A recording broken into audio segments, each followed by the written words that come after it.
Hi, my name is Linda Lee, and I'm here with Ideatetv at East West Players, the Language Archive LA premiere. And we're here with the playwright, Miss Julia Cho. Can you tell us a little bit more about what inspired you to write this piece? Well, one of the inspirations for the play was definitely a love of language and of words. So much of the language is about communication and connection. But to me, I've always sort of just been struck by language and how we sort of have to use words in order to connect with each other, but how it's often so difficult to really understand what someone is trying to say. So that was a lot of inspiration in sort of like crafting the characters in the world of the play. How did you get into writing?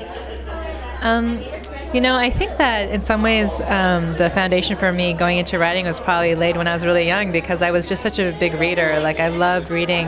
And so then to go from reading, and then as I got older to sort of start to realize that I could actually not just read words, but maybe create them and put stories together myself. So that probably started kind of young. But then when I was in college, I sort of majored in English, unsurprisingly, you know, where I was reading it more.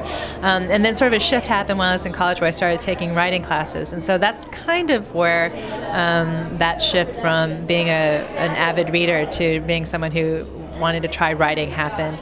So the way playwriting happened was that then I took a lot of different writing classes, and then I ended up actually taking a playwriting class in college with a wonderful playwright named Connie Congdon, who's still writing plays, and just was absolutely wonderful. And so she was kind of my first mentor and sort of helped introduce me into writing for the theater.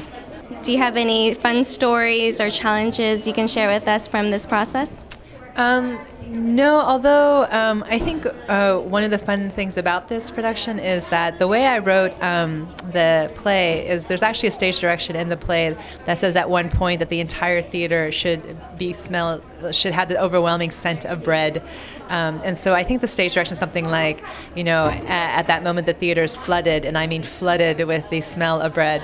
And so I remember at the time writing that and being really not even sure how anyone would actually accomplish that, but deciding that it was accomplished. Yes, and sure. so I feel like the fun part about this production was that it was accomplished with, I think, like a $10 cookie machine, you know, that is literally just baking in the back of the house. And so it's the most low-tech, simple solution, and yet it's completely ingenious and it completely works. And so every night there's somebody back there who is pressing the button to make this machine go off at the exact right time. Yeah, so for me, that's one of my favorite parts is when that scent comes. I'm just so happy.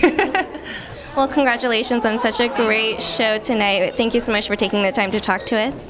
Again, my name is Linda Lee, and I'm with Ideatetv at the Language Archive.